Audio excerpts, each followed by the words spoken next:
Afternoon, everyone. We are so excited to see you all today. My name is Myra Clockenbrink, and I am with Greenwich Pollinator Pathway. I want to thank the Greenwich Botanical Center for helping bring you to this important, timely webinar. Jenny Larkin is our master technician, and we are indebted to her for helping bring us to you. Welcome to Landscape Practices for Healthy Yards. We have a great lineup for you, 5 expert panelists who will share their deep knowledge about the green landscaping practices you can adopt in your own yards. I would first like to introduce you to Alexandra Mock. Alex works for the Conservation Commission at the town of Greenwich and leads the Greenwich Pollinator Pathway.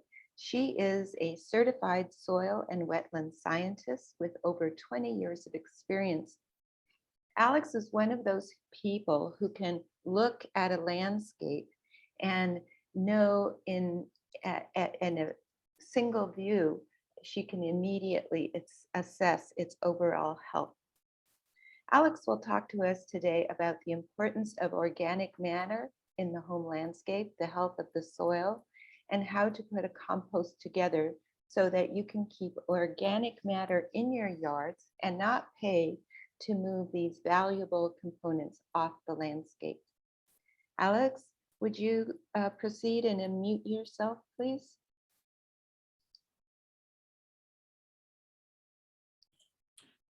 Thank you so much, Myra, for your introduction. And yes, let's go begin. We're going to be talking about soils and the most important part of it, the organic matter. So we'll start with this picture, which looks very green, but environmentally it's struggling. You can see a typical green pond, which is very typical for our Greenwich landscape. Surrounded by an upland area which starves for organics and organic interaction. So what is causing the algal bloom and the duckweed soup on the top? All the runoffs which are coming from the land, because this land is being fed by synthetic fertilizers. It's compacted, it's not properly protected, doesn't have any life in it. And basically it's hard to even call this soil, it's mostly a dirt.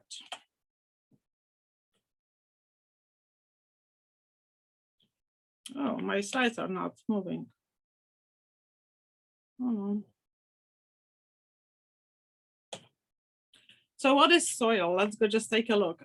Soil is a living system, and this living system has bones. So these are the minerals which are in it. So it's sand, silt, and clay. There's air circulation, just like in the lungs, and water moving through the veins, and organic matter, which is the flesh. And even though you can see that the organic matter is only 5% in some soils, or most of the soils may be less, it's actually the most important driving mechanism of the health of the soil. You have 2 hands, one is holding a dirt and one is holding a fertile soil. The pea soup and the landscape you've seen it before basically is made of dirt. And how we're going to get from the one hand to another, from nutrient poor, synthetic fertilizers dependent soil to fertile, productive, and alive matter.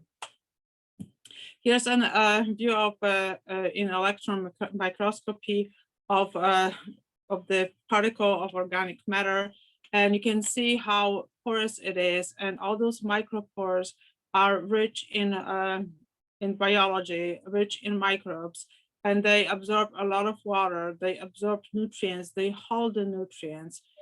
After the rain, if you have enough organic matter in your soil, the infiltration is much greater.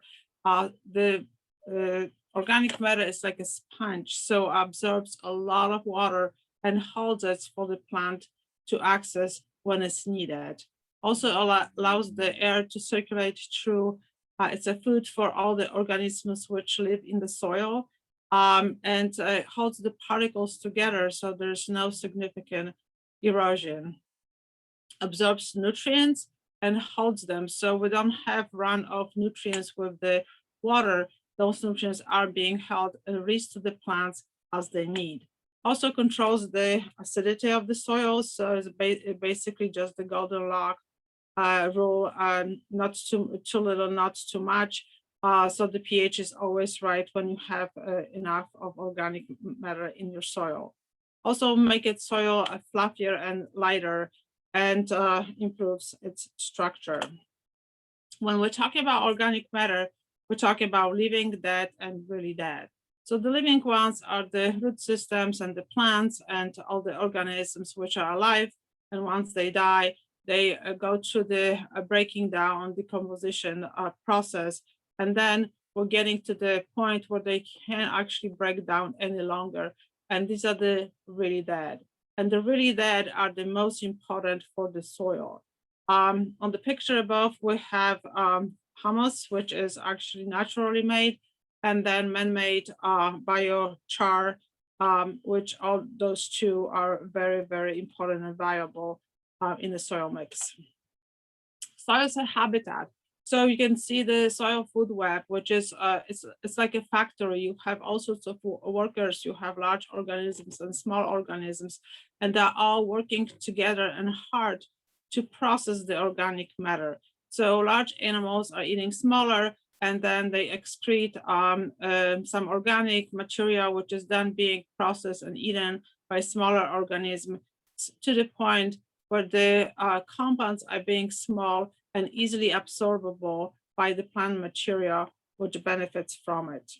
Also, larger organisms living within the soil profile are important because, for example, worms will mix the soil, will transport the nutrients from up to down, and then you have them opening the soil for the water, for the nutrients, and for the air circulation, and also for the plant root expansion. The most important part of the soil organisms are microbes, and microbes has special relationship with the plants. So if you're looking for microbes and you would like to find them easily, go to the rhizosphere. The rhizosphere is the area around root system, and the most important parts are the root tips. So that's where all the actions are happening.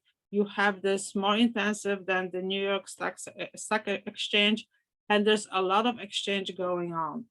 In this exchange, the plant is actually the one which dictates and is in charge. So when the plant needs more nutrients, it's producing exudates, which has the chemicals in it, which attracts certain types of microbes. It all depends what nutrients are needed, and those nutrients and those microbes will supply the nutrient and water to the plant root. In exchange, the plant will feed them with sugar they need. Also, the root system of the plant can control the acidity. So if some of those microbes are not needed anymore and would like to be eliminated, the acidity may change temporarily and change the composition of the microbial surrounding. You can see at the bottom, there's a cap, which actually is very protective. These are the groups of organisms which protecting the root system and do not allow any disease or parasites getting into it. So this is the way the microbes also protect and enhance the health of the plants. One probably of the most important group of microbes are mycorrhizal fungi. And this is, you can imagine this as a hair extension. So this type of tubes not only infiltrate into the root system, but also attach to the root system.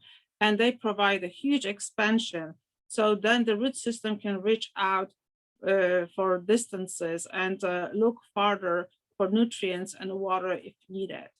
Also, what is very important, this is a communication route or communication connectors between different plants. So when you walk through the forest underneath your feet, basically you have this whole network of fungi fungi, which is connecting all those plants together. So when disease moves into the area, they can communicate and make the other plants aware of it so they can get prepared. Also, when you have some plants which are growing in a less desired area and lack some nutrients or water, the other plant through this system will supply and support this plant and help it survive. Soil aggregation, it's actually very important. And this is the best measurement of the health of the soil. So basically you have all those organisms living in your soil, and they not only producing all this slime and gooey material, but also when they're dying, they leaving those glue-like things, which are organic juices or binding agents, and they glue together sand, clay, and silt and organic matter, creating those what I call meatballs. Some people call aggregates or clumps.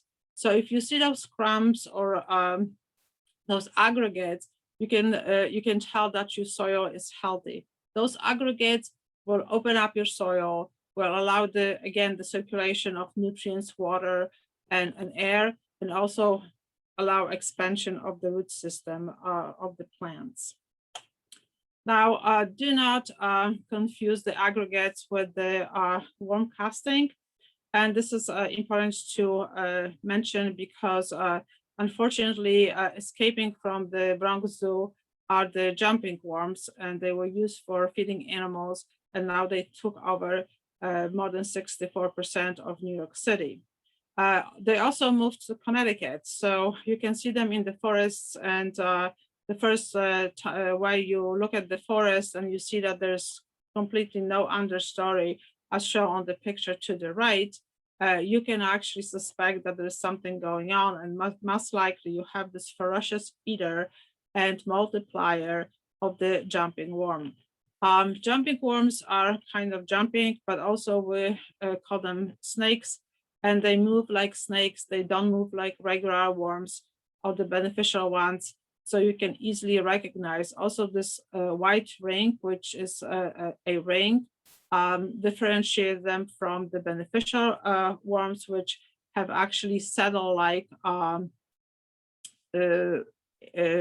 features, which is not a ring. So that's the difference. So look for them, and basically what you have here, these are not the aggregates or clumps, they are basically their castings. How to support our organisms? So limit the disturbance, because when you're disturbing the soil, not only you killing the fungi and worms, but also you're exposing their food into the air, and you're releasing a lot of carbon. You're making the organic material locked in the soil to decompose faster, and they're losing food, and also you're losing the carbon.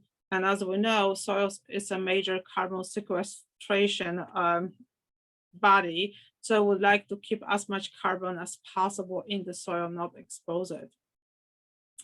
The method of chop and drop is really good for feeding the soil. So when you're removing unwanted plants, and those plants don't have any seeds attached, so they're not going to be spreading, just leave them around the other plants and let them decompose and release their nutrients back to the soil. Avoid pesticides, because pesticides not only treating the pests, but also killing the wildlife or the organisms in the soil. And synthetic fertilizers are not good for the organisms as well. And return as much of the organic debris as you can. So your grass clippings and your leaves, and how to do this, Jay is going to be talking about it. And restore compacted soil. You have to realize that every organism needs air and water or moisture to live. If you have compacted soil, the grains are so stuck together that there's no way of organisms moving through it, or there's not enough air and water. And plant a diverse garden. The more diverse biology we have in our soil, the better off for the plants, because they can control more different diseases. If you have good diversity, those bad guys will never succeed. So how to produce your own organic matter? So you have everything available and it's free for you because you have your kitchen scraps. So if you look at to the greens, you have nitrogen-rich food scraps from your kitchen. And so you need 1/3 of it per weight. And then 2/3 of the browns, which is carbon-rich material. And this is mostly coming from your yard. These are the dead leaves, hay, paper, shredded paper, straw, etc. Now, when you have been with the open system and it's actually sitting on the soil, all those beneficial organisms which are going to be working on decomposition or breaking down your matters are going to come by themselves. You don't have to invite them.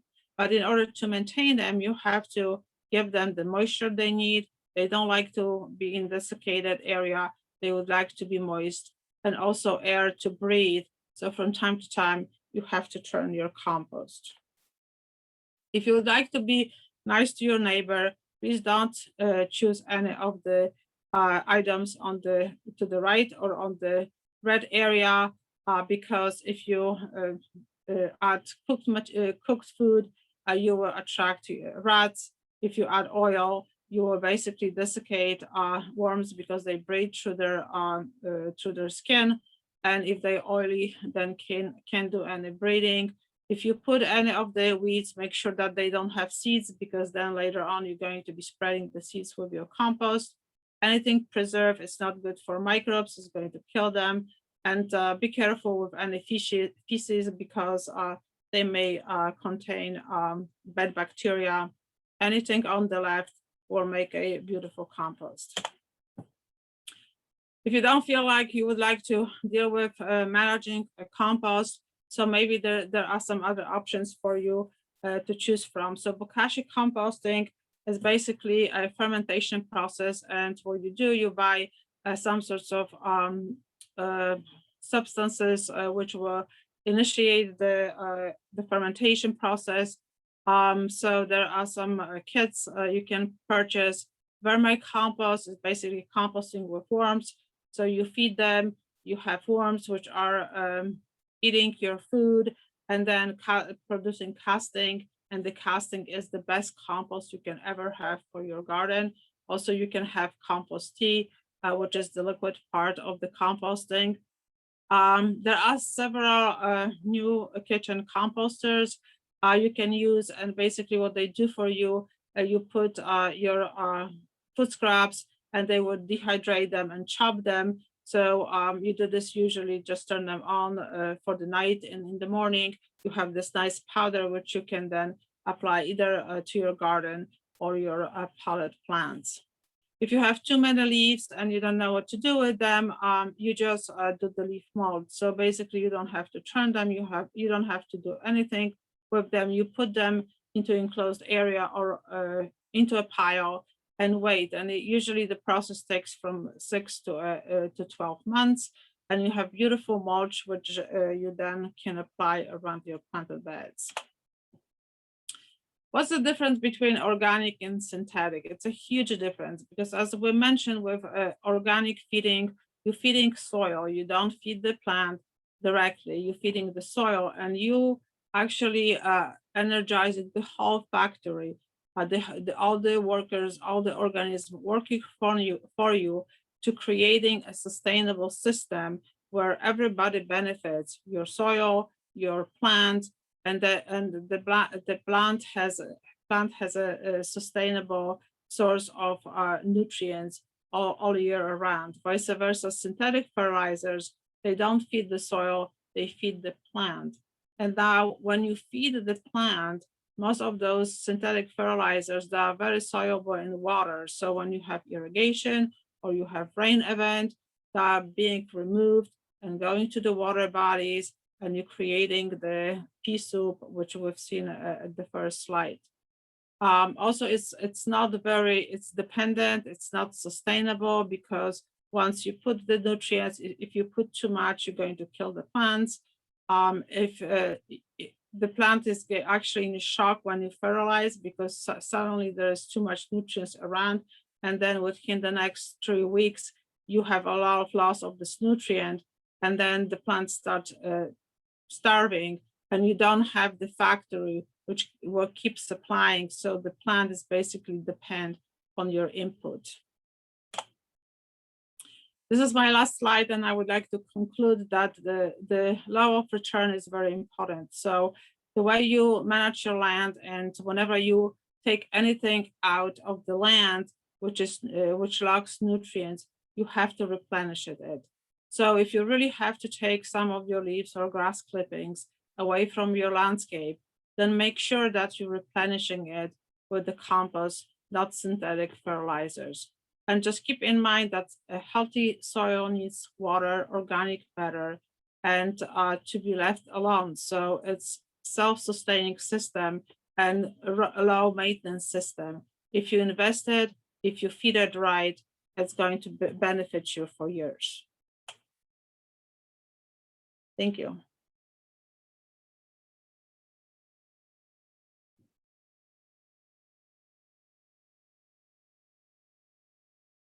Myra, you have to unmute yourself.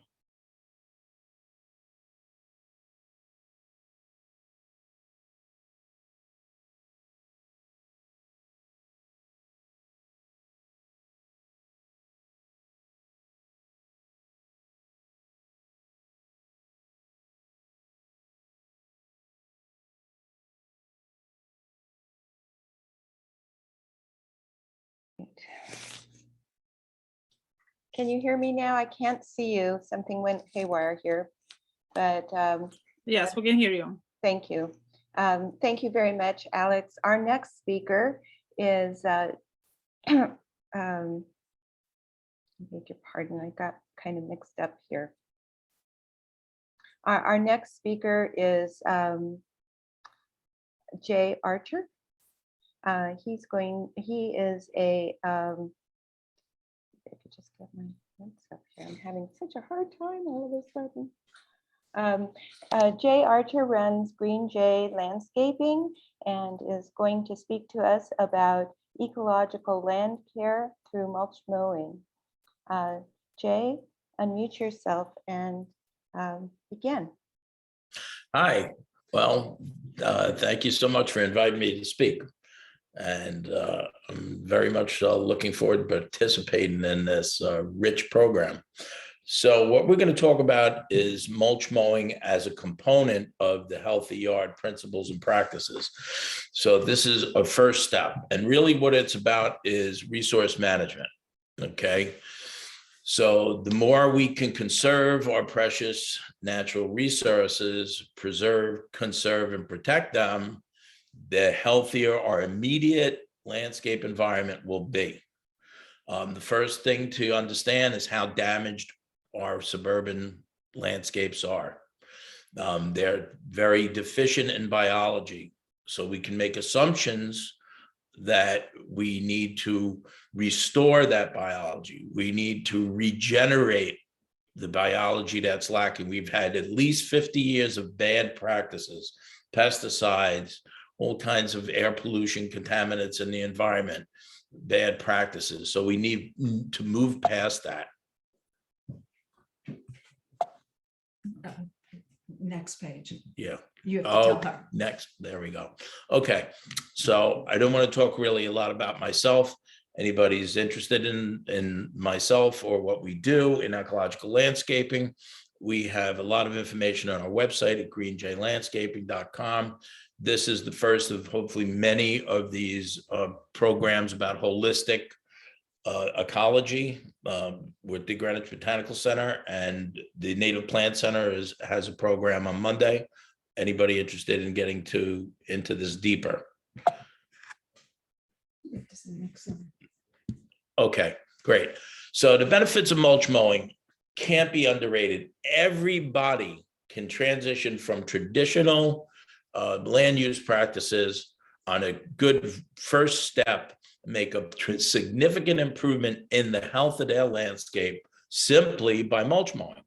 That means whether you have gas, electric, or you're using robots, the clippings that formerly we would cart away or dump and put somewhere where they didn't serve a proper value, be recycled right back into the lawn.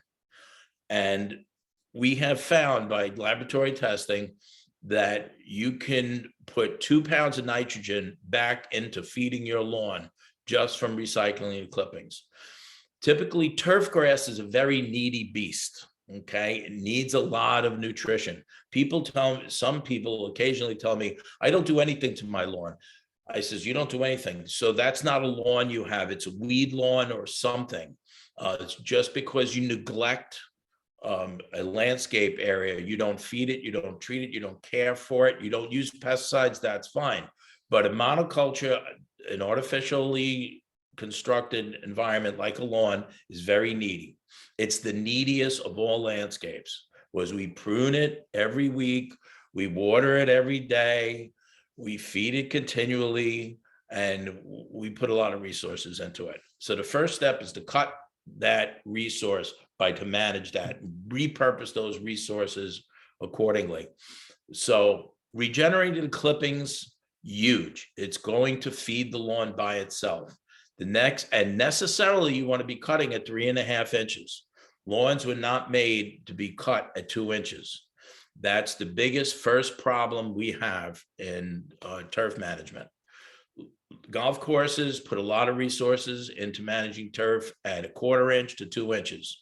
Fungicides, pesticides, lots of water, lots of synthetic fertilizers, lots of problems. Okay, water conservation. We know that in Fairfield County and Westchester, although this is like the 3rd wettest season that we've had now, and our water table is astronomically high, this too will change. So you may be under water restrictions someday, but before we even consider that, most of the water in your lawn is in the grass blade. So if you cut off more than 1/3 of that, you shock the plant, stress it, make it susceptible to insects, disease, and so forth, but also you're losing your precious water, which is your most precious resource. So the first thing to do is make sure your irrigation isn't running in the rain or in the snow like today, and manage that water. You want to water deeply. Okay, all of these are in principles and practices of healthy yards. You will not believe how much healthier the turf is, how resistant to drought and disease your healthy yard turf becomes when you increase the root to shoot mass ratio. That means greater biomass above the ground leads to better root structure below. And then all of that cool stuff that Alex is talking about, the microbes, the fungal networks, and all of this good, healthy biology is going to work. Okay, this is a holistic system, so you need to treat it holistically. Next slide, please. Okay, so we all know this. Everybody that's here is already interested in the subject, so we do a brief comparison. Blowing leaves and lawn clippings. Although we all would like to reduce and get rid of blowers because they're annoying, for one thing, they elevate our nervous system and they create stress because they're loud, we hear them. It's a guy thing that we love blowers. I don't know why, I'm a man, but we love blowers. We can also have teachable moments and learn not to rely on blowers. We can easily transition to electric blowers and just use them simply to blow their hard pavement. So blowing leaves and lawn clippings has been really a mistake and a bad use of labor. When you're using a mulching mower, it has a closed chute. So you can pulverize the leaves. That's really what mulching mowing does. It shreds them into a fine powder that easily breaks down, doesn't make a mess on the lawn. As long as you're mowing regularly, you're not mowing wet grass, which you should never do anyway. So the lawn clippings and the lighter leaves go into it. It's not magic. So you're not mowing over a forest full of oak leaves in the fall instead of raking. You still need to get some exercise, get the rake out, compost those leaves, or mulch them and put them into the beds. Do not shred the leaves with the lawn clippings and put the lawn clippings in the bed with the leaves, then you'll go grass in the beds. So synthetic fertilizers, pesticides, they simply are in conflict with everything we're trying to do. We are trying to nurture nature. We're trying to grow microbial life. So when we're killing things with pest control, we're not really, we're trying to systemically or systematically, selectively kill one species. That doesn't really work so well. We usually kill everything that we're trying not to kill. Okay, that's why pesticides have to go, as a thing of the past. Organic compost, and Alex talked about this in detail. We use hundreds of tons of compost a year, so we can't make this in our backyard. We need to find sources. Most of our landscapes do not have 5% organic matter. It sounds like very little, but it's actually relatively a lot when you've been taking away the leaves and the grass clippings for 50 years. It would take 5 to 10 years to get that amount of organic matter back into your lawn, for instance. So this is where good quality compost can significantly get that microbial life going in your landscape, both in the lawn and in your landscape beds. So natural source soil amendments, organic compost. You can, if you can't get municipal leaf compost locally, you can buy compost by the bag. Whole Foods now sells organic mechanics, which is a high grade compost that we use. Also, there are local suppliers of topsoils and so forth that carry good quality organic compost. You could buy that in bulk, have it delivered by a truck, spread it. Very helpful. Okay. Again, it's not magic. You'll want to, learn how to do this. High water use. Traditional landscaping is terrible for using water. It's the biggest crop we grow in the United States. We mow everything. And we live in a forest ecology. If you stop mowing, everything be trees, and we need more trees and less lawn. So rainwater harvesting, anything you could do. Look at the bigger picture of holistic land care. Spring and fall cleanups. Today's a good example. The snow is excellent. It's a poor man's fertilizer, as they say, the farmer said, and it helps activate the cation exchange, gives a positive charge to the ground. The ground is very fragile, the microbes in the ground, all this good stuff. You do not want to go out with a rake and beat up your lawn unless you need it for therapy or something. Don't do that. Just pick up the sticks. The mulching mower is going to pulverize everything else. When the grass grows, it's going to push all that good stuff right up into the mower. You're going to put that right back into the lawn. So spring cleanup becomes a breeze in ecological landscaping. Same thing in the fall. In the early fall, you're going to grind those leaves into powder. That's going to add back to the lawn. At the end, you'll get your rake out, get some good exercise, and compost those leaves, shred them, put them in the beds. Tick spraying. Please, no tick spraying. You're not killing any ticks. State doesn't recommend it. Connecticut, New York determines that tick spraying is ineffective, just like mosquito spraying doesn't kill them.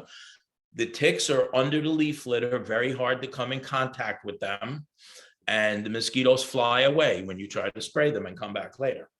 But you do manage to do significant damage to all the beneficial insect life that we desperately need to survive as human beings. If we do not bring back the birds and butterflies in our immediate backyards, we won't live to see climate change and the effect that it has on us. We need to rescue all of nature right here at home. Okay, you'll hear me say this: the most important room in your home is not in your house. It's in the life that's produced by the living plants around you. And that's what, and sunshine produces vitamin D that we need. All these plants produce the biology that cultures our microbiomes, that enables our immune system to resist premature aging and disease. Very important stuff. We need more plants. Okay. Carting and dumping, you won't need to do that. Next slide, please. Okay, next slide. Okay. Okay, these are your tools. Any landscaper can transition to mulching mowing. For $700, $1,000, install a hurricane kit on a commercial lawnmower. Boom, away you go. You can't take it off once you put it on. It's not you put it on, you take it off, you put it on, you leave it on for the year. The leaf shredders, these things are great. Nice tip, you want to use it when the leaves are wet. That's going to help a lot. You're going to shred those wet leaves, put them into the beds, and that's going to create some more mycorrhizal organic matter. Doesn't take the place of hardwood mulch. There's still opportunity to use that. Next, please.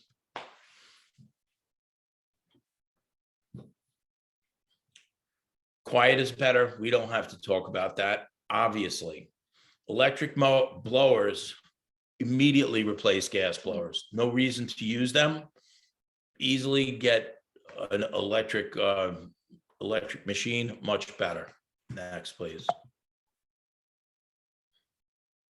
So what is the future of landscaping? Increase the biomass. Look at the big picture. We need more diversity in our landscapes. We need more layering of plants. Next. This is what we need. We need to cultivate soil microbes, create more layers of root systems and more root to shoot biomass. This is going to produce the healthy chemicals that cultivate bacteria and fungus and even viruses on our skin that enable us to survive. Okay. Also, there's no energy used here, but primitive energy supplied by us. And we should go out in the garden and get in touch with those plants. Okay, that's going to save our lives. Next, please. This is an example of what organic natural source products, that's plants and soil and compost and primitive technology and bioengineering, manual work creates. Every landscape that you see here produces life for the people that inhabit that landscape, and they support life for their community and their planet. These are all pollinator pathway landscapes. These are all ecologically rich and diverse landscapes. So this is what we're looking for in the big picture. The first step is do no harm. So eliminate the things that hurt you. This is our Garden of Eden. This is our paradise on earth. We need to cherish and nurture nature. That's what we need to do for our children and our children's children. So stay tuned for more of this good stuff to come in the future, and check out our website. Oh, and here's another important tip. Gypsum. There's a lot of salt being put down today as we speak. Salt is poison. So you want to eliminate salt damage from your landscape. So along all roadways, walkways, patios, driveways especially, we're out, in the next couple of weeks putting down gypsum. You could put it down with a hand spreader, use it by hand. You could put it on your whole landscape. It's going to help alleviate some of that salt damage, and it's also going to help water infiltrate. On the next level, if you could find green sand, amazing product, a little expensive, but for what it does, along with compost as a soil amendment, it's going to improve the soil chemistry, structure, and nutrient availability. Next, please.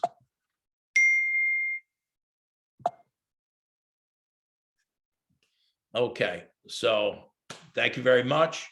And it's big. Ecological landscaping is not a magic wand. It's a complicated subject, involves design, horticulture, ecology.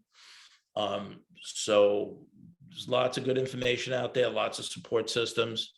Thank you. Thank you, Jay. That was inspiring. A lot of good information. Our next speaker is Dan Brubaker. He's the Conservation Outreach Manager at the Greenwich Land Trust.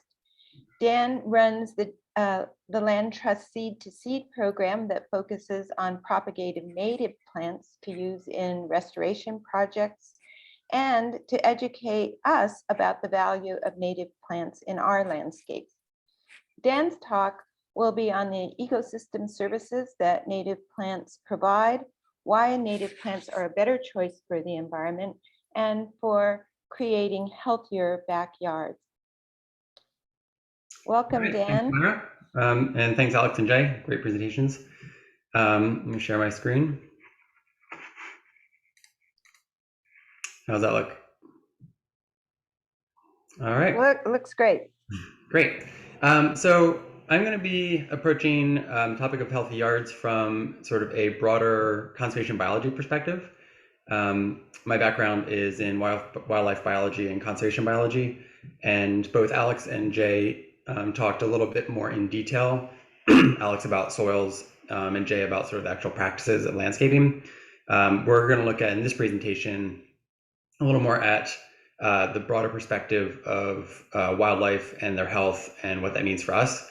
It's really easy to say, oh, let's do stuff for wildlife, but in practice, we're actually doing stuff for ourselves as well. And one of the first questions is, well, why should we support wildlife? And like I just said, a lot of the things that are beneficial to wildlife are beneficial to us. And we're slowly starting to realize that those things are somewhat intertwined, and that the worse off that our wildlife is, often the worse off we are in terms of the health of our communities.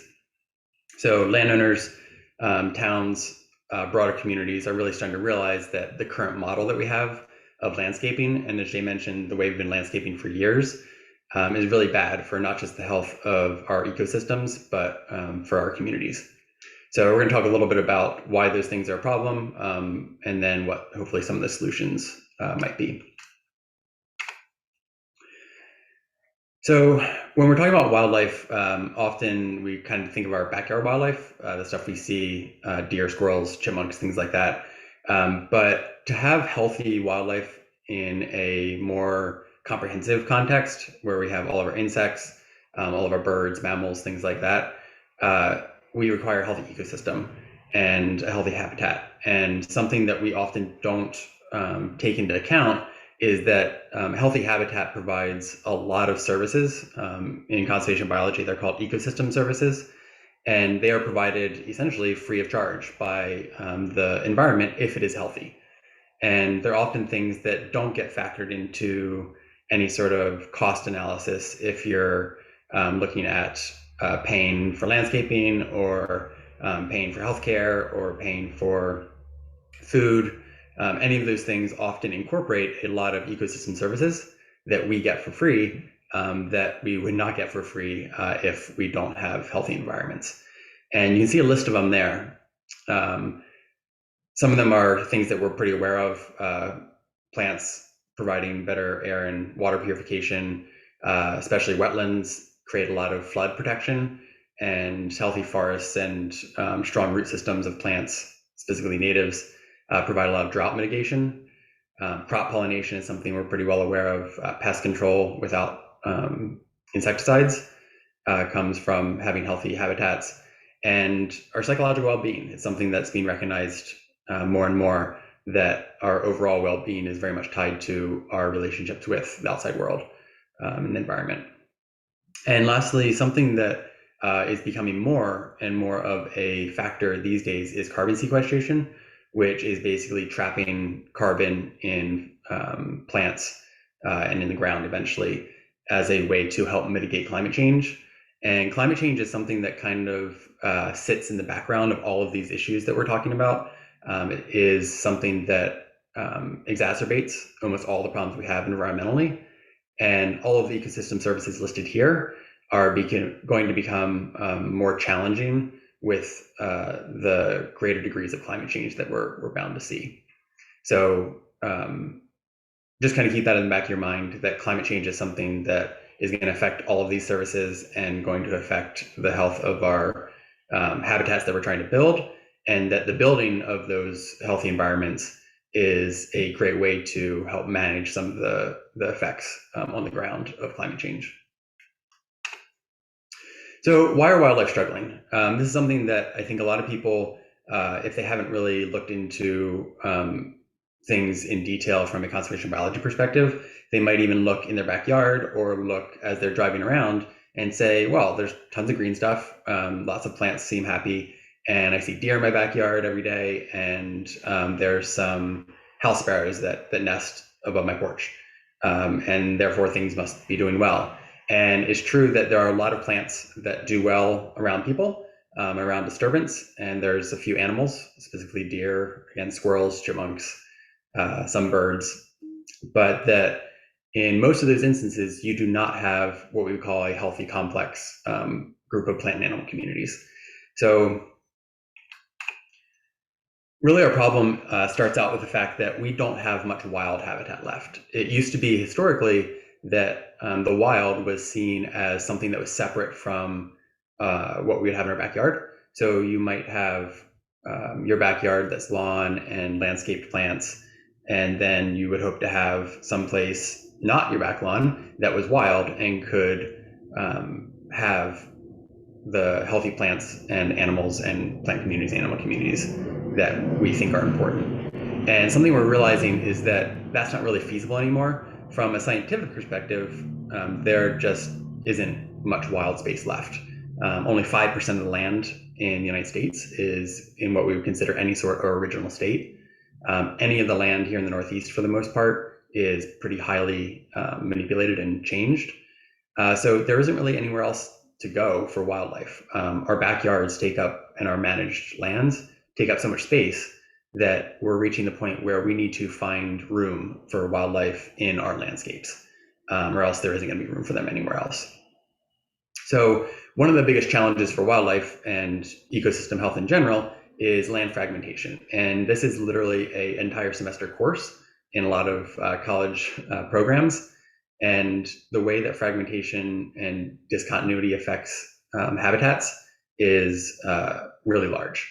If you look at that picture that I had on the last slide, the one on the bottom right there, you can see, I mean, this is a relatively developed area, but even more rural areas, when you start looking at the roads and the backyards and houses and the shops and the stores, everything that you see there might have some greenery between it, but most of the time it's not really connected.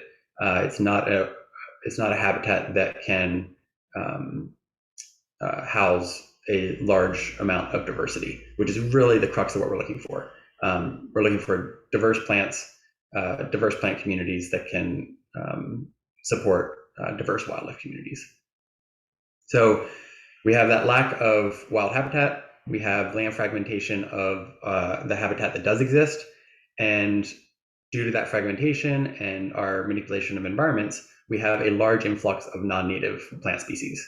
And some of them are not harmful, they just kind of hang out, but many of them are what we consider invasive. And oftentimes a non-native plant is considered invasive if it is displacing native plants. And a lot of these plants are often planted by people as landscape plants because of the very reasons that make them invasive. They grow well, they're hardy, they colonize areas easily, they can handle bad soil, they grow fast. All of these things are things that we like often about landscape plants. Many of them are deer resistant because deer aren't used to eating them. So these invasive plants combined with that fragmentation creates pretty large sections of environment that are functionally ecological deserts. And this is where we get back to that picture in the top right of the lawn.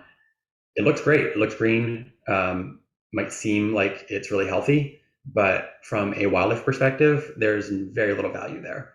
It's probably better than a paved over area, but not by a large extent. Oftentimes there's trouble with water absorption. Very few animals want to eat it, very few insects live there, and a lot of times a lot of pesticides and herbicides are used, which will kill off many of those animals.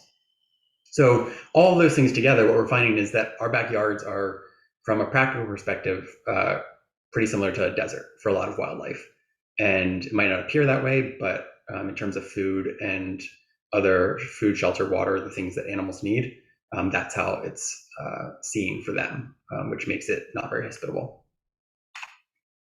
So again, that basically leads to all of the dramatic declines that we're seeing in a lot of wildlife species, specifically and most alarmingly in insect species. There's been a number of studies out recently showing the drastic declines pretty much across the globe of insect species. And the reason that is alarming to scientists and conservation biologists is that most of our food webs, most of our habitats are structured around and founded on healthy, diverse insect populations. They provide the food source and the energy conversion from plants to animals, or at least larger animals. So once we start losing large numbers of insect populations, we are really jeopardizing sort of our broader food webs. And once they start breaking down, that's when those ecosystem services that we talked about really start to break down as well. So why do you guys matter as landowners? We talked about this a little bit with our landscapers. Why do landscapers matter? And it's kind of two sides of the same coin. You guys are both responsible for a lot of property, a lot of land, and a lot of land that is no longer beneficial for wildlife, but could be. So there isn't a whole lot of areas that we can manage for wildlife anymore that is accessible. Most of it is private land. So we are starting to rely on landowners and other private landowners to find ways to make your properties more hospitable to wildlife. And you can see here the stat, 20% of land is turf in Connecticut, which is kind of mind-boggling. And if you add up that turf across the US, that's 40 million acres, which is about the size of New England. So you start to realize really quickly how much land is available to be landscaped in a way that might be more beneficial to wildlife. So what I want to do is start looking at some of the solutions quickly that we can actually start to kind of get at in our own backyards, and things that you can have encourage your landscapers to do or not to do. And the two here that are kind of well known already would be to limit herbicide and pesticide use, specifically broad spectrum pesticides and herbicides. Those would be ones that kind of kill everything they touch. And they're often used as an herbicide on a lawn to kill everything except the grass, or used to kill ticks, but they kill everything else, or mosquitoes and they kill everything else. So if you have to use an herbicide, try to find something very targeted and try to use as little as possible. In a lot of backyards, you're on a scale where you don't have to have herbicide. You can do it physically and manually. So finding ways to limit that as much as possible. And then on top of that, finding ways to incorporate native plants into your backyard. Those two things will get you really far and make a really big impact in terms of wildlife health. Once the insecticides are gone and you start incorporating native plants, you will start to see the insects that were gone, that were missing. You'll start to see them in your gardens. You'll start to see them in your lawn areas, even if you have sections of lawn. And what will follow are birds, other small mammals, songbirds specifically are the first thing you usually see come back because they rely on insect larvae to feed their young, and a lot of them. They need a lot of insect larvae. So if you don't have insects on your property, you're not going to have most songbirds. So those are two good ways to start. Another thing is that you don't have to convert your whole lawn. Let's say you own a quarter acre or half acre or less. You don't have to all of a sudden take your lawn and make it into a native meadow or a pollinator garden. That'd be great if you're able to, but even creating a small pocket meadow on your lawn, or taking one of your perennial beds and incorporating native plants into it. All of those things can really make a good start. And then every year you can kind of build on that or get experience and see what works and build on it from there. So this is something that can scale pretty well with the size of your property, and anything you can do to at least go down that road or encourage your landscapers to even make incremental changes on a large scale. If a lot of people are doing that, that can actually be pretty impactful. One of the things that I think does not get enough attention, and it's something that Doug Ptolemy speaks a lot about, I'll mention him more when we talk about some resources, is finding ways to make your native plantings feel intentional. Something about our backyards and our properties is often that we feel pressure from neighbors and the broader community to have them look a certain way. And generally that certain way is to have them be cared for. So to show that something is being cared for, is being managed, and is intentional. So if you can find a way to do that, even if you want to have a little wild space on your property, maybe have a small fence around it, or maybe mow a really clean edge to it, and that's a start. It still looks good. It doesn't stand out in a way that might not be good for visitors or neighbors. And slowly we can kind of change the focus of what a sort of appropriate lawn or appropriate property is supposed to look like. And I think that is really the solution long term, is finding ways to make our properties healthier and have that be the goal.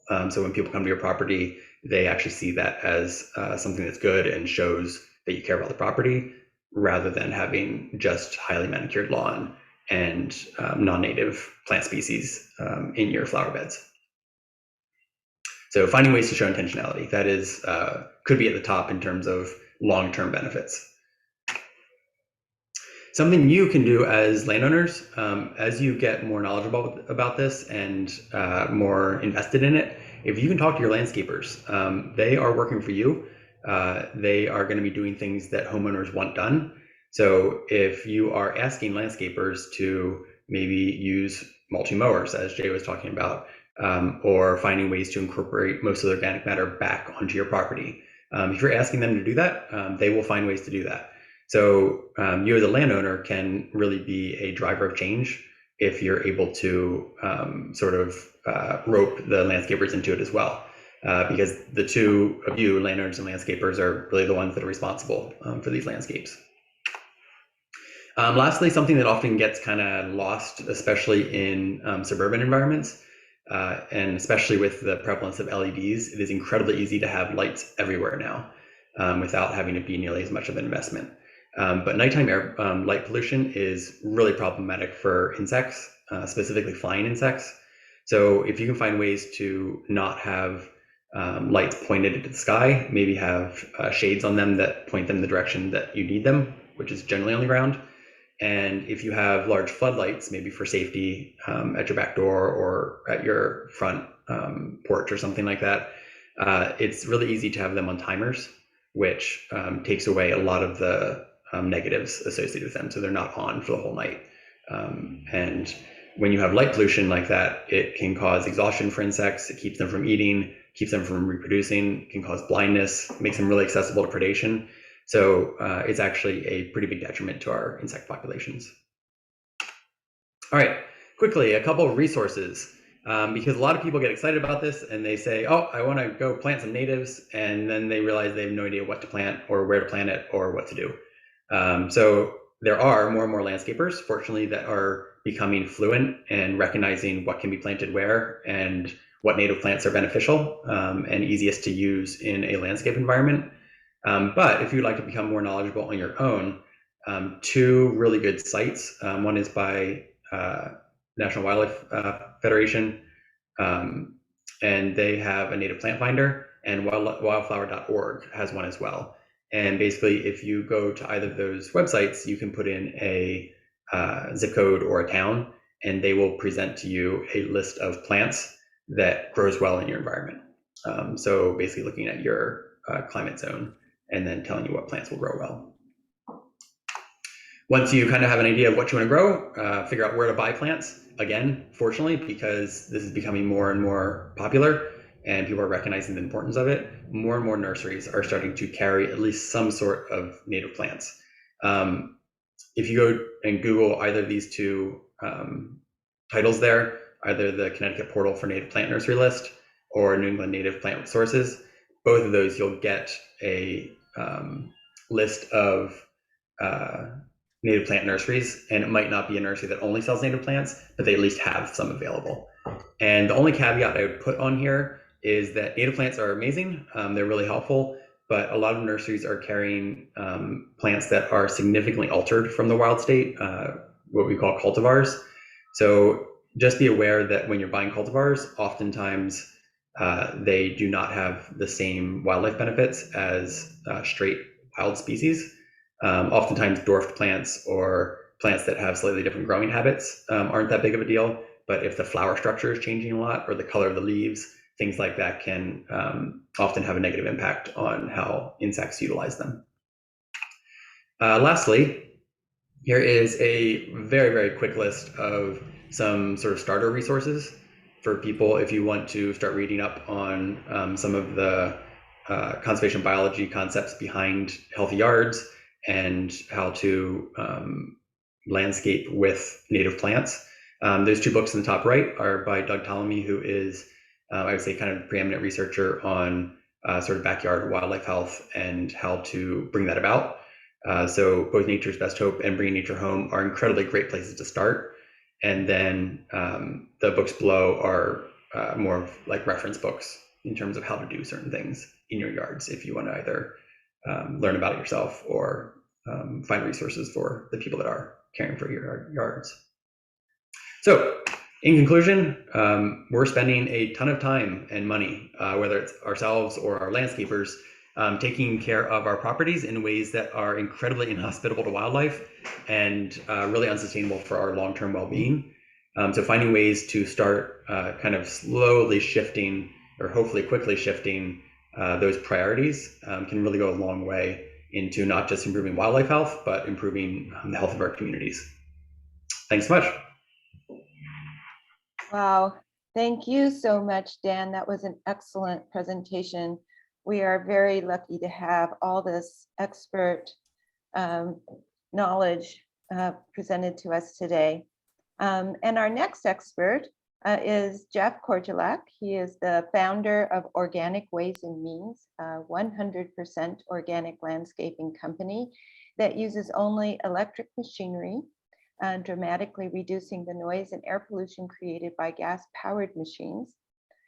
Jeff also delivers and applies high-quality organic compost to top-dress lawns and renew flower beds, as well as providing locally made wooden raised garden beds. Jeff is going to talk about how using battery-powered tools is the quieter, safer, and cleaner option for homeowners' landscaping needs. Jeff, if you will join us and unmute yourself. Thank you. I hope you can hear me okay, Myra. Yes, I hear you good. All right, great. I'll put up my slides in just a moment. It's great to be here with such a wonderful group of speakers.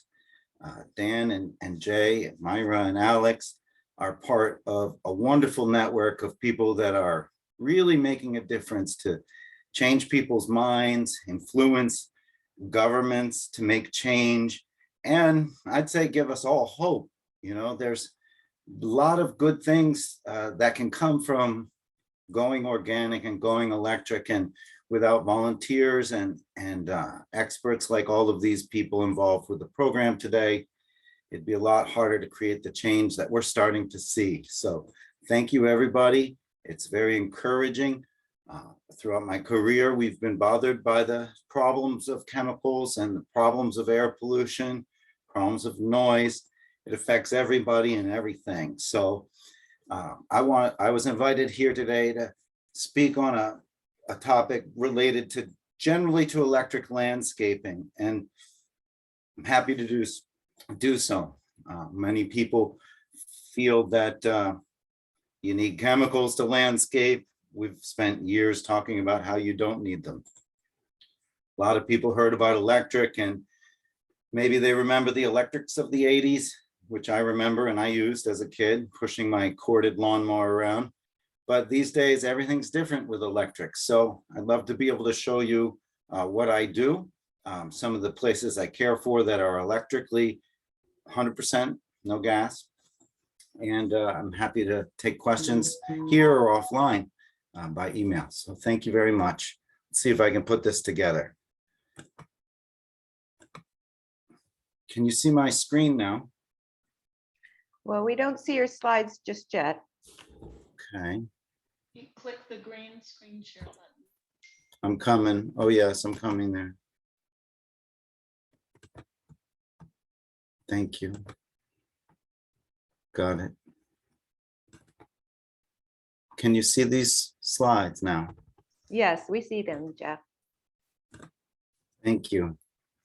Well, we do a lot of what we do. The reason we're on the call is either, well, maybe it's for pesticide spraying certification credits, but either way, that's fine. I hope you're listening. A lot of us want to take care of this earth. It's worth it. Today, I want to talk to you about how I care for the lawns and gardens, because lawns are really big. They're a big part of the US. They're the largest irrigated crop. Dan mentioned it's about 20% of Connecticut, which is shocking. It's important to reduce lawns. I've spent years encouraging people to learn and plant natives, to do less lawns, but for the people who will still have some lawn, we need to do it right and we need to do it quietly. So that's why I do this electric lawn mowing with organics. Another reason why is because, you know, good old Rachel Carson, you know, it's hard to believe that was 80 years ago, warned us that there was something coming. We spent most of our lives knowing that. We absorbed that and we tried to share that. Now is a new opportunity for us to wake people up with the electric revolution. To do that, I started a company called Organic Ways and Means. It's based on organics, but it's also 100% electric. We do full service care as needed. We do have a focus on getting more electric lawn mowing done, so we have less gas lawn mowing done. We also work with people to reduce their yards, plant more beds, make vegetable gardens, and all that good stuff. All in all, we're just trying to be environmental landscapers. Some of the yards we do are pretty fancy. You know, they spend a lot of time and money making them perfect. And we look after those types of lawns. And we also look after lawns that are more kind of just the backyard. This area had no real hardy grass before, but after a season, it's looking pretty good in this picture. This would be a really great yard to have. I would love to see more native shrubs, native perennials, trees with pathways of lawn weaved through them and electric lawnmowers. Lawns can be beautiful, and it's my job to make sure that they are, so that when we see a lawn, we don't say, oh, it's organic, but it could look better or blah, blah, blah, because it's just not true. Things start to glow when they're organic. They start to really grow and glow. This is myself. I'm next to a mower. This is a commercial sized mower. And for the next few minutes, I'll show you some different electric tools we use, etc. This mower will run pretty much all day long. You can take it out to multiple residents and cut many places. It's probably a little more than the homeowner would like to invest in, but it's an example of large size mowers, and not all of them are too expensive. You know, some of them are thousands of dollars, others are more than that, you know, 10,000, 20,000, but that's commercial grade machinery. That's what it costs sometimes to get it for commercial grade. For homeowners, you can get a smaller battery powered electric mower. We move them around currently with trucks, and you know, I have friends who move them around with Priuses, but soon we'll all be moving our electric mowers around with electric vehicles. So I'm excited for a future there. You could see that you can fit one of these commercial mowers on a trailer, a very small trailer, just a 2,000-pound trailer, another one in the truck, and there's room for tools. We go out mowing on regular sized homes, you know, quarter acre, half acre. This one's about a half acre. And we use the small mowers too. This is an electric push mower, self-propelled. It just happens to be by one brand, but there's many brands out there that are very good and reliable at the small yard size, and you can go for quite a while with them. So I think anybody who has a little gas mower in their garage should just recycle it and get an electric. We also use trimmers. These are the same brand. They go with the same batteries. It's very convenient for our case. It doesn't matter what brand you use, but when it's electric, these days, the machines work. We trim hedges with electric hedge trimmers, same batteries.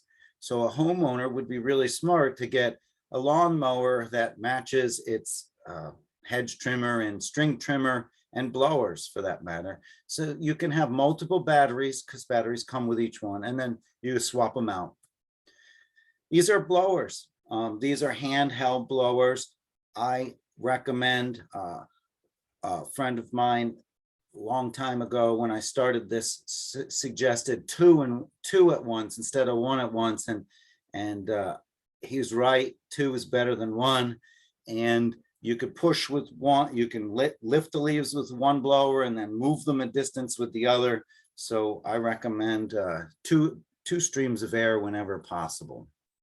It really makes a difference when you're out there trying to get the job done. We also use our mowers with, as you know, transport vehicles. So we're not always starting up the truck and bringing it out.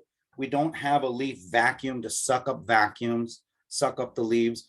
We put it all on tarps. We put it all on trailers and we tow them all around with the electric machines as much as we can. When we have to get rid of the leaves, we try to leave all of them on site if possible.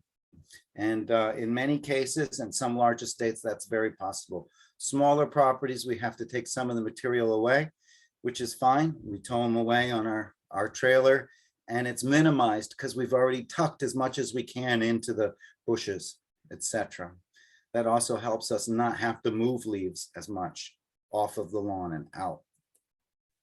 We can also take a small sprayer that's electric from a battery and just spray with organic materials right from those things. So we don't need a large, very large gas-powered pump sprayer like the spray guys will have for doing horde oil and stuff. You'd be surprised what you can do with smaller versions. So I recommend if you're a homeowner, you just get a little, a wagon, and you could put a small tank sprayer in there and walk around with it. You don't need to hire in anybody to spray. Whether you're spraying microbial fertilizers, good liquid stuff, you could get your Neptune's liquid fertilizer and spray that. Or if you wanted to spray something like vinegar or some other materials that help fight weeds organically. Anyways, all of these machines we can use on small yards. I think this is my smallest yard, and we can use them on big yards too. We can mow 9-10 acres in a day with a small team. And I say that so that people who own large properties should not think that they need gas to get through it. I take care on this property in the picture, I take care of the grass, the leaves, the fallen apples, everything without gas landscaping equipment. All of that material, this year we reduced the dump amount of leaves going to the dump. We reduced it by 44,000 pounds in this past year by handling it in our organic ways, by mulch mowing it in, by putting it in the woods instead of trucking it off. Anyways, one of the tools that allows us to get it done is a sweeper. It's called a lawn sweeper. There's a couple companies. The basic idea is that you pull behind you a basket with a brush. In the metal part there is a brush, and it's flipping up sticks and nuts and bark and big leaves if you wish. You can set it for different heights so you could pick up different things. We use this throughout the fall on different properties after storms, or if there's a certain type of leaf we want to pick up and put back in the woods. Like one leaf I don't want to mulch into the lawn is oak leaves whenever possible. I try to collect my oak leaves onto tarps, and then I redistribute them throughout the woods instead of mulch mowing them in. And that's easy for me to do because throughout the fall, I've already mowed in most of them. We use them close to the water. And, here's the blowers again.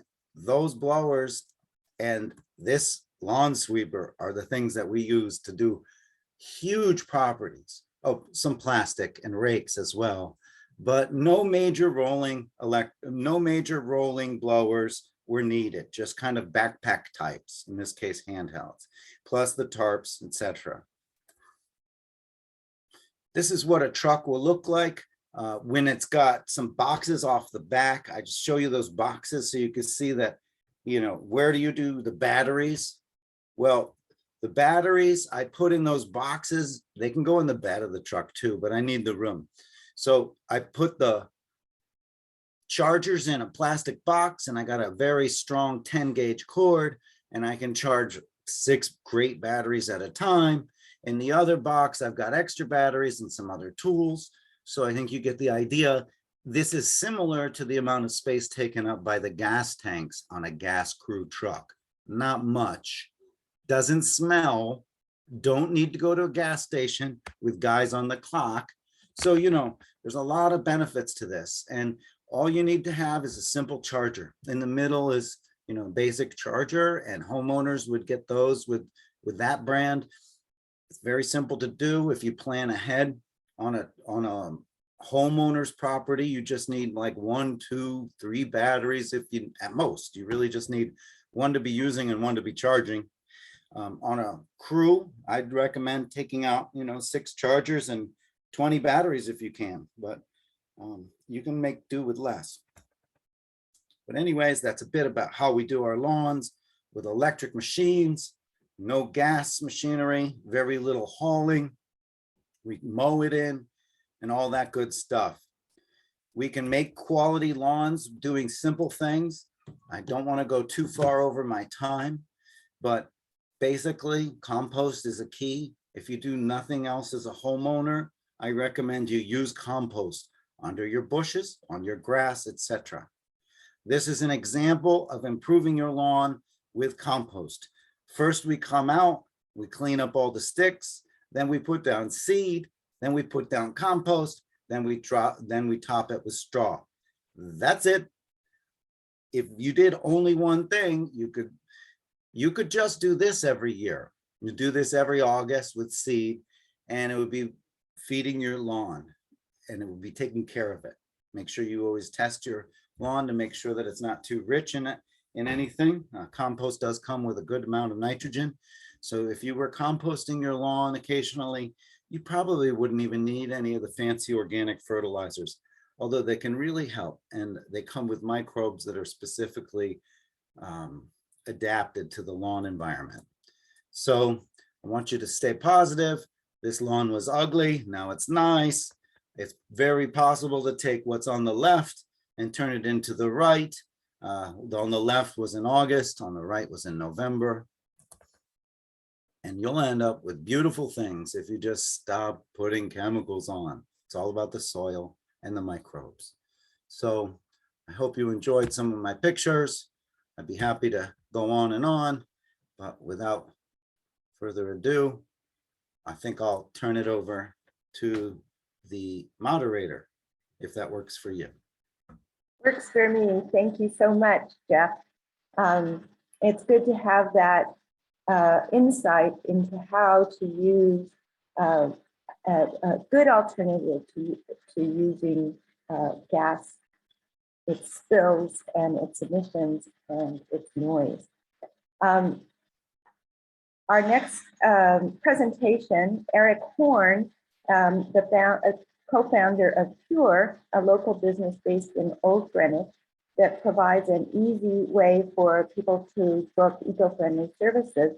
Eric has provided us with a video that we can load now.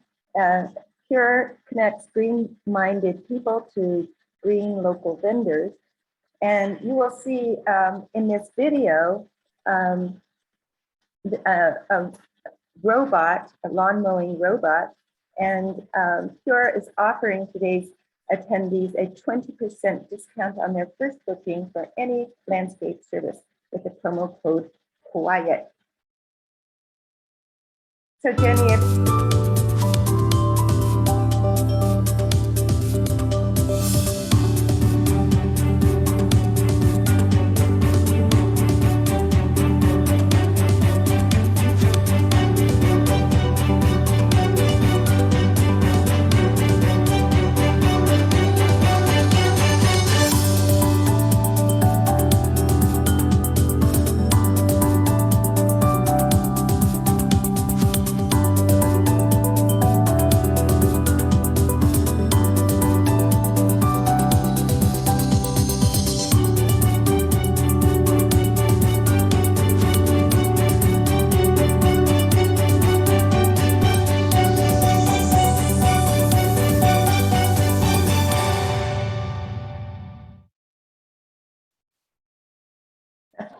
That was excellent.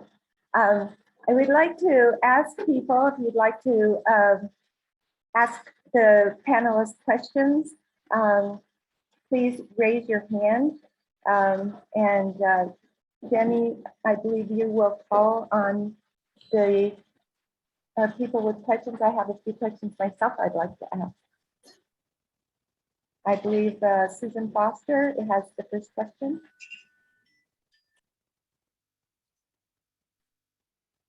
Please unmute yourself. Okay, hi, sorry about that. I couldn't figure out how to unmute there. Hey, in my yard, I have a mature oak in the front of the yard and a mature oak in the back of the yard. And there are seasons where I get like close to 1 million acorns that come down. Some years it's not like that. I just want to know what, what's the solution to that from, I guess, I'm curious what Jay Archer and Jeff say. Yeah. Oh, so this is not a problem from our point of view. This is really a good thing. This is producing what we call masting, where you have years of high production. And that's what oaks are supposed to do. They're one of the biggest ecological dominant forces in the universe. Goes back to the beginning of time. So while it may be messy to clean it up, that's a sign of health for the tree. But what's the method for cleaning it up? I mean, there was one year where it was dangerous to walk in our yard without falling because it was like a sea of marbles. May I suggest you consider a push in front of you sweeper? They have some small ones. Okay. I have a small one. You could try it out next time the acorns fall, and hopefully it works. And it collects the acorns as you push? Yeah, like that sweeper I showed in my presentation is just a little bit larger.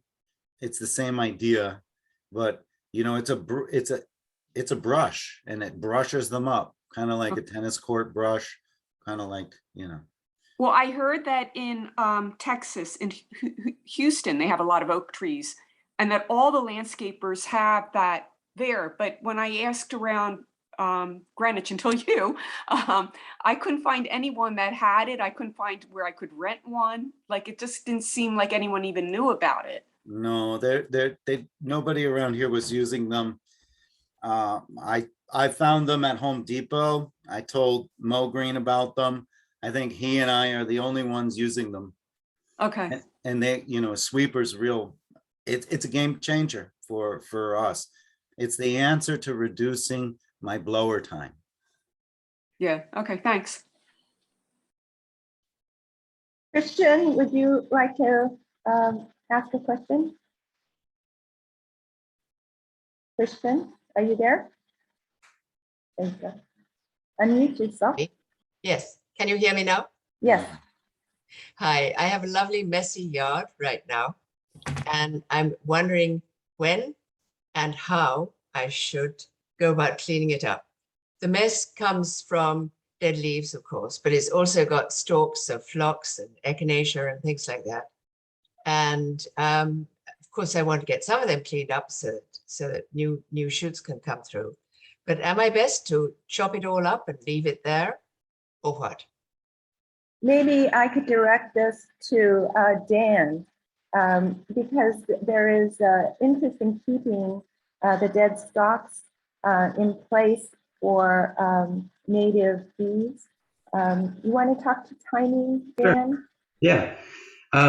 Yeah, often with perennial beds, or if people start doing native meadows, like small meadows in the yard, you're left with all of the old stems from the previous year. In terms of the health of the plant, cutting them down isn't that necessary. By like May, once the new shoots are coming in, all of that stuff will fall down. So primarily it's a aesthetics thing, and sometimes an ease of gardening thing in your bed, especially if you have tall stuff like Joe Pye weed or other things, it can get in the way pretty easily. So usually what we suggest is that if you want to get rid of it, cut the stems in the early spring, like about now, before the new vegetation starts pushing out. and try to cut them a little bit high. So basically find the highest point you're comfortable having the stems at, cut them at that point, and then don't chop the whole stem up into like, don't pulverize it basically. Find maybe a place to stack them. Again, this would be an issue of scale. Maybe if you're talking about a large meadow, this isn't as practical. But if you're talking about stems just from a little perennial bed or some sort of border, if you can take those stems and pile them up somewhere, it allows the larvae that are pupating in those stems to still emerge this spring whenever they're ready and whenever things warm up. So there's a number of native bees, but also some galls and other wasps that lay eggs into those stems during the summer, and then that larva overwinter and want to emerge the next year. So if you cut everything up and pulverize it, you'll often kill a lot of those. But if you at least allow those things to last long enough for them to come out, then that's kind of a middle ground. I'll let the landscapers chime in with how they kind of deal with it. Yeah, just wait till April at least. And I like your comment about putting the stems to the side if you must clean up. It's wonderful. Yeah, take off what you think you have to, but don't be, I mean, if you want to try to mow stuff in, don't hesitate. You'd be surprised. You can mow a monster amount of material into a lawn with a few passes and over, and it'll disappear on you real easy. So if it's real ugly, hit it with a lawnmower if you want. The next question comes from Vicky. Vicky, would you like to unmute yourself and ask your question? Yes, thank you. Can you hear me? Yes. Great. I kind of have two questions, but they're very specific and probably will only take a second to answer. And one is about the jumping worms. And my question there is, are all worms that have that band jumping worms? And what are you supposed to do to get rid of them? Chop them up, put them in a bucket, whatever. And Hollytone, is that a good thing or a bad thing? Alex, would you like to answer Vicky's jumping worm question? Sure. So jumping worms are our new friends or new invaders, and we don't really know much about them.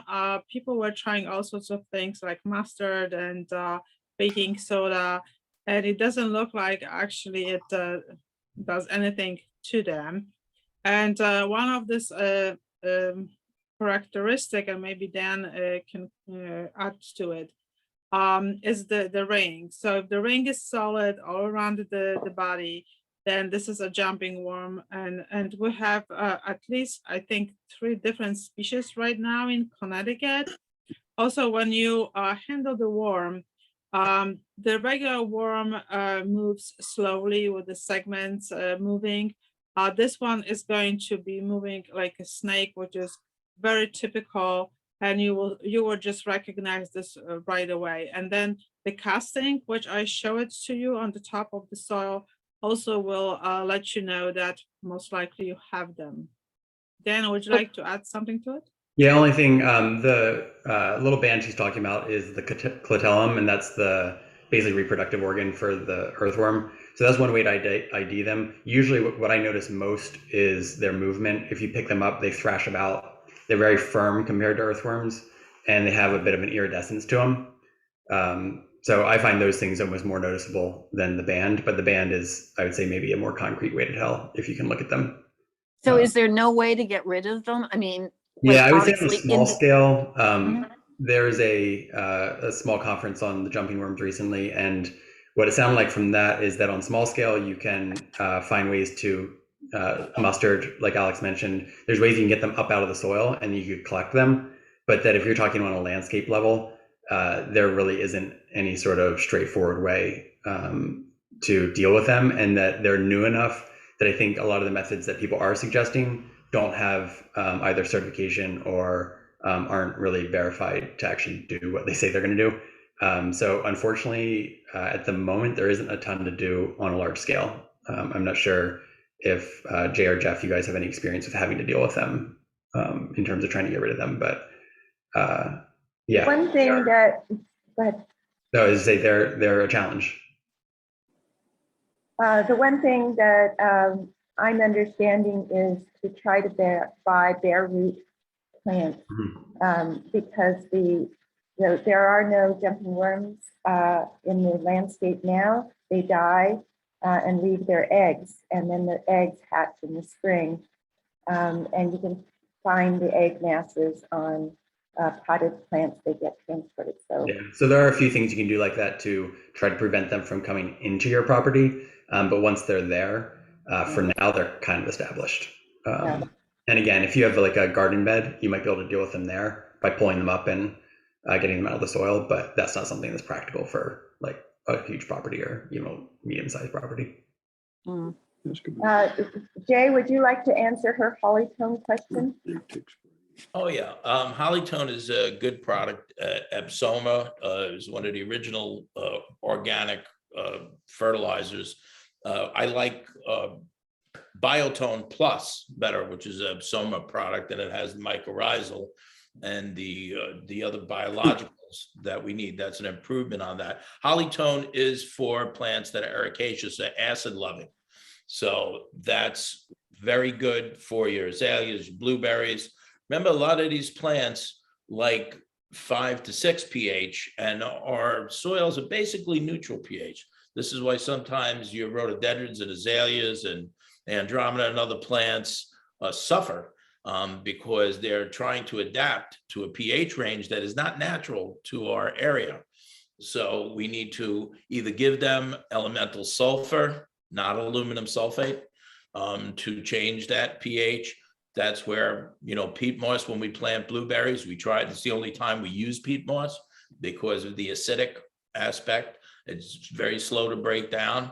But Hollytone is a good product for your azaleas, your hydrangea, which are very needy, you know, and they like to be in the low pH range. And you could use that very safely. Follow label directions in the early spring. I think it's a double dose and half a dose in the spring.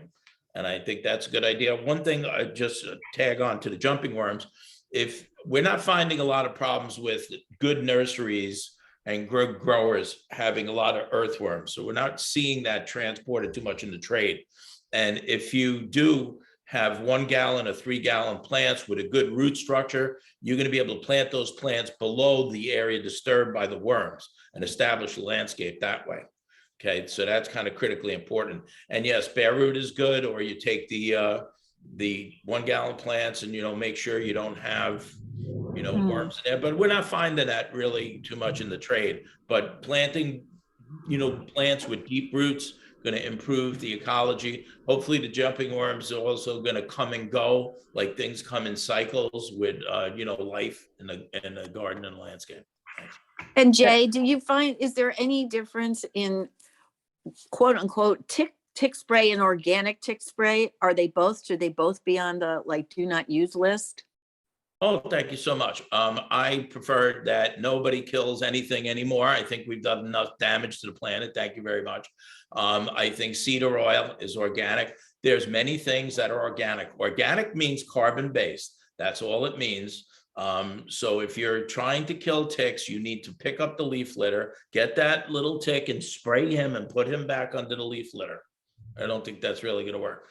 It'll be very easy to kill all the other beneficial life that we required for life on Earth. If we do not bring back the birds and the butterflies and the insects, and if we don't make peace with the mosquitoes and the ticks, then we're not going to have to worry about climate change because there'll be no more of us. So I don't recommend. I will interject here that barberry is known, it's an ornamental that is also hugely invasive, and there is a much denser population of lime tips found in and around barberry. So don't plant barberry. Will Morrison, would you like to ask the next question? If you would unmute yourself. Yes, good afternoon. Great presentations.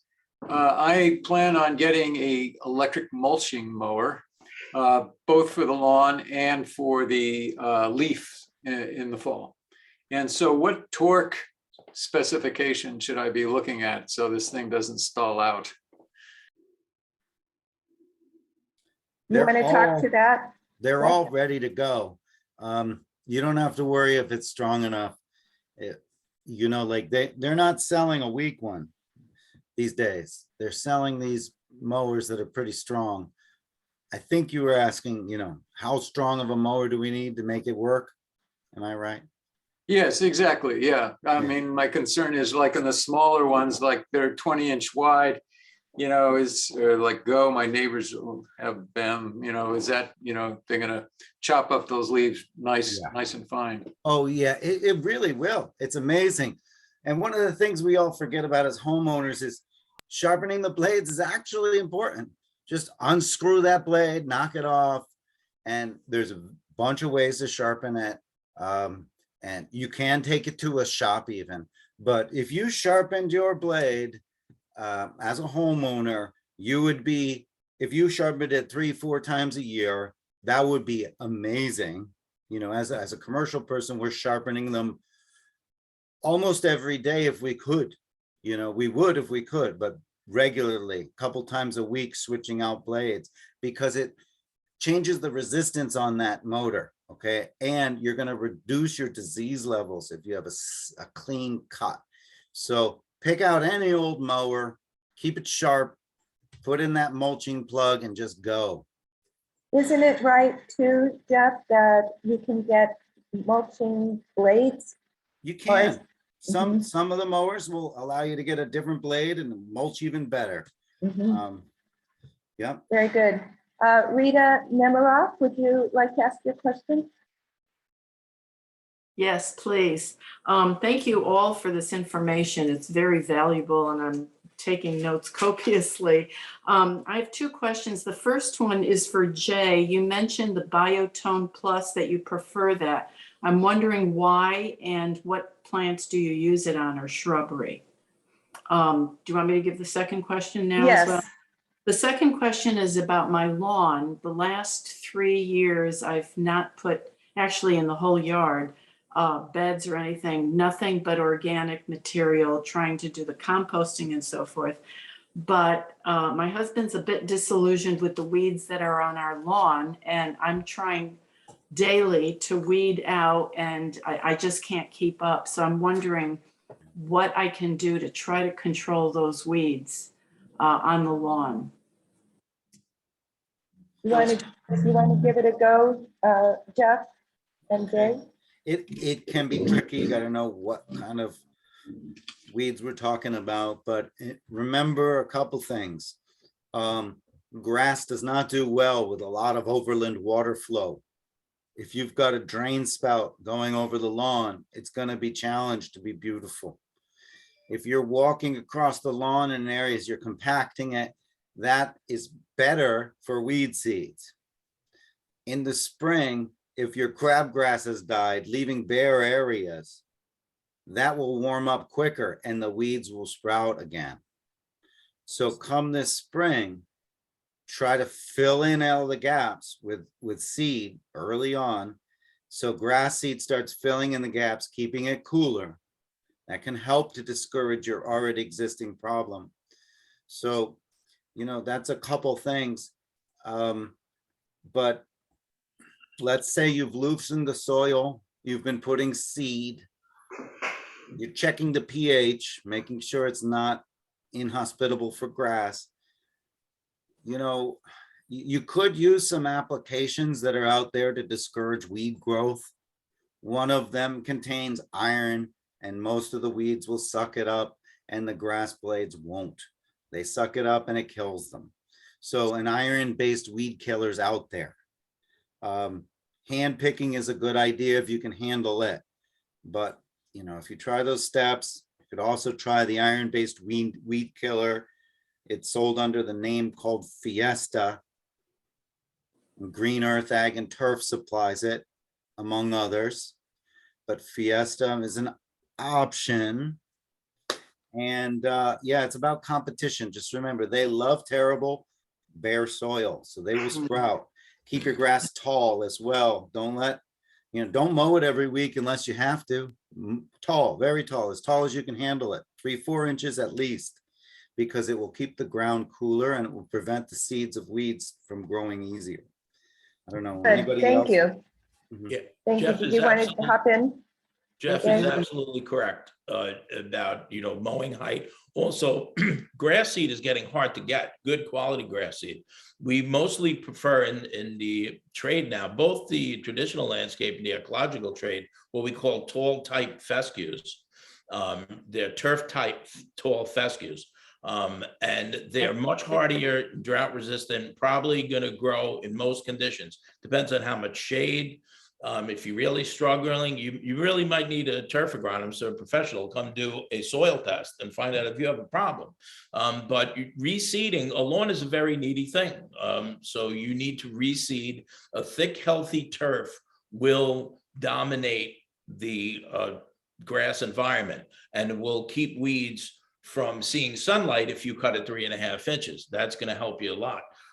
In terms of the Biotone Plus, again, it's the next generation of the Upsoma plant tone, tree tone, rose tone products that are all good basic organic products, but it has the mycorrhizal that Alex loves. And that's what we're looking for, is we're looking for stuff that Alex approves, okay? Because she is the queen of The soil.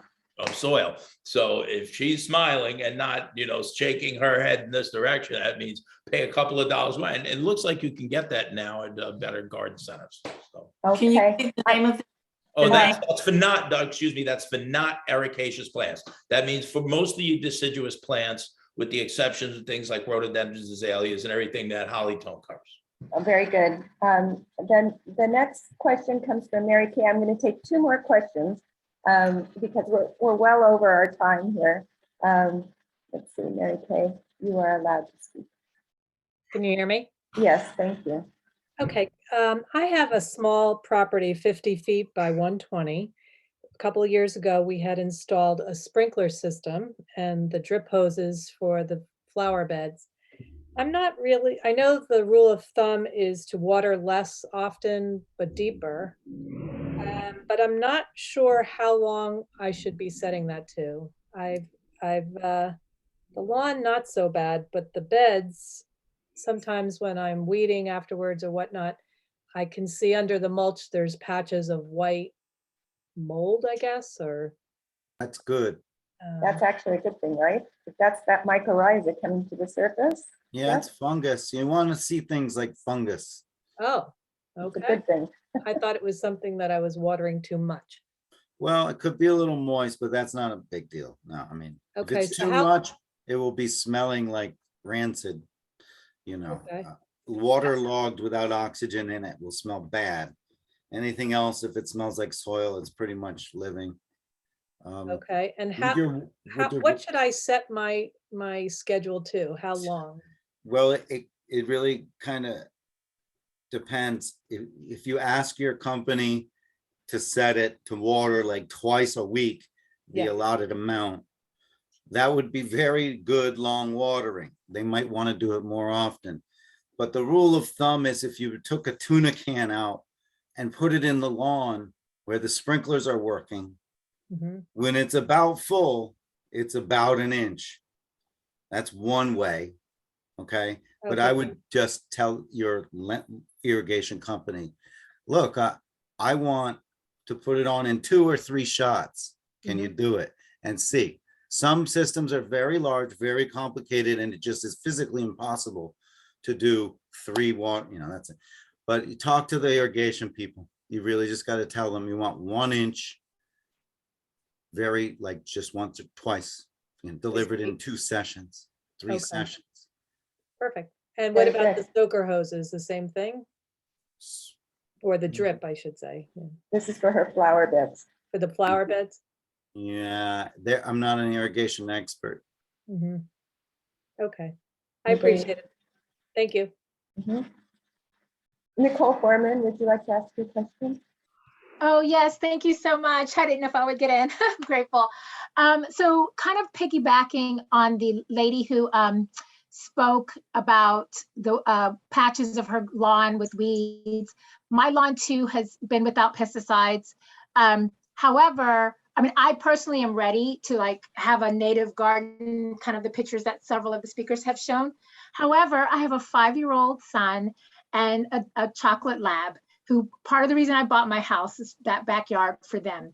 So my question is, and I do have a garden bed on the periphery, the back and the side, that has fruit trees, native plants, and I do a vegetable garden every year. However, the middle of my lawn is a lawn. And so, and it's compacted every day, right? Because of my son's play. So my question is there a meadow kind of seed or something that's not yet the biodiversity that would get trampled on, right? With in the middle part until my son is older, but I can still be somehow increasing biodiversity outside of my garden bed, and but not something that, I mean, I can't have flowers and bloomings and things that it's just not, it's a conflict of my son's development. That's also important. Okay. What do you think, Dan? Is clover a good idea? Yeah, I think there's a couple categories that you're looking at. One would be if the continuity of the lawn to function as a lawn is the sort of the primary importance, then it kind of rules out some of the options in terms of like native plantings. And then you probably are moving back towards things like Myra mentioned, incorporating clovers, or some areas you could, you know, what the sun is like, you could incorporate some types of sedges, which would increase your diversity a little bit. They wouldn't function exactly the same as lawns, but they don't usually get that big. They're not really something you can mow quite as easily, but I know sedges are used as a no-mow lawn in some areas. So it'd be finding probably some of those smaller flowers or smaller ground covers that could maybe incorporate into the lawn a little bit without kind of taking away the functionality of the lawn. But in a lot of people's cases, like yours, it's not really feasible from a lifestyle perspective to completely eliminate the lawn. For a lot of people, there's a reason they have it outside of it just looking a certain way. So I think I wouldn't feel like you have to take the whole property and eliminate the lawn completely. Find ways to minimize it, which sounds like what you're doing, and then find as much as you can do within that context. So I think it's great that you're looking to do that, but I think it's going to be a little bit challenging to sort of have a large impact in that lawn space and have it still function as a lawn. Unfortunately, that's definitely a challenge, depending on how much effort you're willing to put into it. I don't know if any of the others have thoughts. After the clovers, what's the word you're saying? Sages? I don't know what that is. Yeah, sedges are a group of plants that are similar to grasses, but they don't respond to mowing quite the same way. They tend to be in slightly different environments. But if you just look up, do a little research, just kind of Google things about sedges as lawns, there'll definitely be some things that come up, and you can kind of see if that's something that's feasible at all. But there's a lot of native sedges that then could be incorporated that might serve a similar function, but you'd have to decide if that's something that'd be doable.